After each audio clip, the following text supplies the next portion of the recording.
বন্ধুরা, এ গাছের একটি পাতা যদি আপনি খান তাহলে ডায়াবেটিস একেবারে নিয়ন্ত্রণে চলে আসবে। কি অবাস্তব মনে হচ্ছে? অবাস্তব মনে হলেও এটাই সত্য যে এ গাছের পাতা, সকালে একটি পাতা এবং রাত্রিবেলায় একটি পাতা চিবিয়ে খেলে ডায়াবেটিস সম্পূর্ণরূপে নিয়ন্ত্রণে চলে আসে। সুপ্রিয় দর্শক, যাদের ডায়াবেটিসের সমস্যা আছে তারা ভিডিওটি দেখবেন এবং চ্যানেলে নতুন হয়ে থাকলে চ্যানেলটি সাবস্ক্রাইব করে পাশে থাকবেন।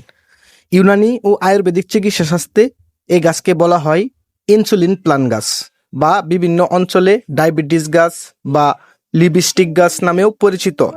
প্রতিদিন সকালে এবং রাত্রে একটি পাতা চিবিয়ে খেলে ডায়াবেটিস নিয়ন্ত্রণে চলে আসে। প্রিয় দর্শক, তাছাড়াও এটি লিভারের সমস্যা দূর করে, ফ্যাটি লিভারের বিরুদ্ধে কাজ করে, হজম শক্তি বৃদ্ধি করে। সবথেকে বেশি এ গাছে রক্তে শর্করার মাত্রা নিয়ন্ত্রণে রাখতে সাহায্য করে।